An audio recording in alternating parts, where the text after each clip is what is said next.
Dois homens sobem ao templo em um dia comum para adorar. Ambos tinham objetivos parecidos. Queriam visitar a casa do Senhor, fazer suas orações, oferecer suas ofertas e agradecer a Deus por mais um dia. Eles tinham família, trabalhavam, comiam, bebiam, descansavam e socializavam. Ambos eram judeus, porém o deles, mesmo trabalhando para Roma, era humilde, verdadeiro e sincero com grande parte dos que lhe rodeavam. Estava sempre tentando acertar.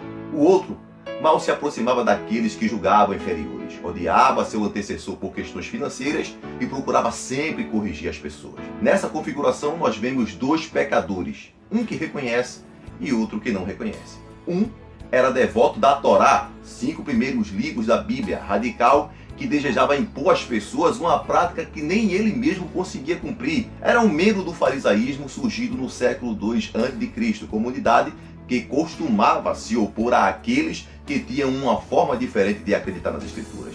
Em outros termos, ele era um hipócrita. Não foi à toa que Jesus lhes deu uma lição de moral daquelas, no capítulo 23 de Mateus.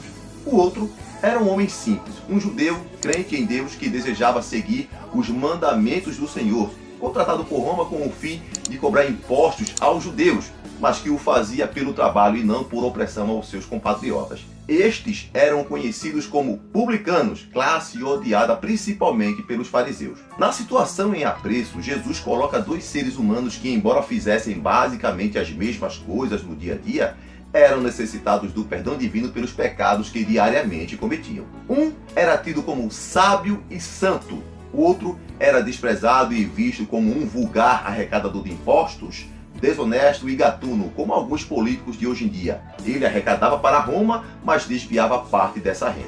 Por isso que Zaqueu, arrependido, falou que se ele houvesse defraudado alguém, restituiria 4 vezes mais. Você sabe o que é isso? Postura de um homem arrependido. No final, Jesus disse: hoje veio salvação a esta casa. Mateus, o escritor do primeiro livro do Novo Testamento, também conhecido como Levi, também fora publicano, mas não resistiu ao chamado de Deus na sua vida a partir do momento em que a suave voz do Mestre Jesus Cristo soou em seu ouvido dizendo: segue-me.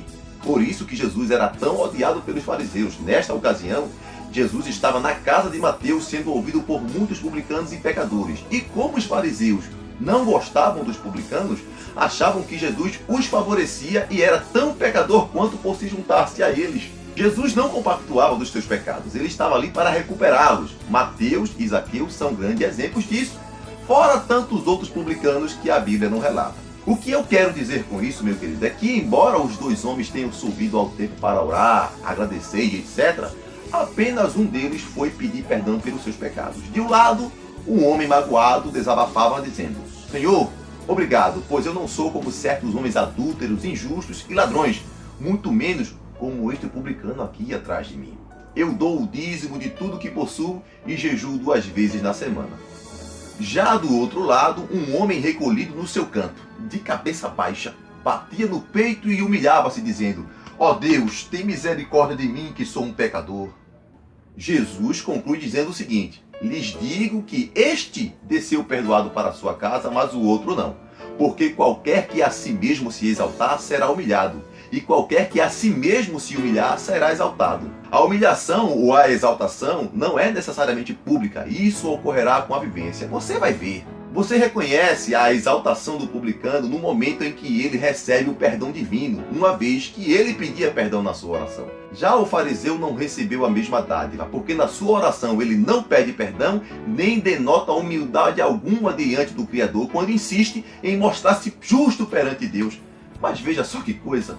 Moral da história: você foi chamado pelo rei para ser servo dele e não para ser escravo do mundo. Uma coisa é ser humilde, outra é ser otário, me desculpa o termo. Uma coisa é se humilhar e outra é você deixar ser humilhado pelas pessoas. Jesus foi humilhado por quem quis humilhá-lo, mas não deixou-se humilhar. E mesmo que ele tenha permitido por algum momento, foi por uma causa justíssima, cara. Uma causa de vida ou morte, e de morte eterna. Não havia naquele momento espaço para egocentrismo na vida de Jesus. Ele estava tratando do destino final das almas dos pecadores. Por isso que ele se humilhou, descendo da sua majestade, vestindo-se em um corpo corruptível, juntando-se aos pecadores, se fazendo semelhante a eles para alcançar as suas almas. Agora, se houver humilhação maior que essa, eu particularmente desconheço. Então, meu querido, humilhe-se debaixo da potente mão de Deus para que, ao seu tempo, Ele lhe exalte. Todas as coisas estão perante Ele. Ele viu, ouviu e pesou tudo que foi falado. E, a seu tempo, o livro das crônicas de Javé será aberto para o acerto de contas. Não tente resolver de maneira insensata aquilo que Deus quer resolver. Se você agir ao seu modo, Deus para e observa você agir. Mas se você deixar que Deus haja em seu lugar, quem vai parar para observar é você. Mas não esqueça, e o mínimo que Ele fará em seu favor é quebrar o arco, cortar a lança e queimar os carros no fogo. Amém? Por isso que às vezes se faz necessário agir como Naamã, como o rei Acabe e Nabucodonosor, que mesmo estando no alto das suas soberanias, perceberam que aquele que está em cima é maior que todos aqueles que estão embaixo. O segredo é se humilhar perante Deus. Tenha amor próprio, olhe para dentro de si, lembre-se que você foi comprado a preço de sangue e reconheça o seu valor. Não permita que ninguém lhe faça menor que aquilo que você vale. Se o mundo por acaso disser que você vale um tostão e Jesus disser que você vale 1 milhão, você vai valer aquilo que Deus disser, pois a última palavra é a do Senhor. Forte abraço a todos.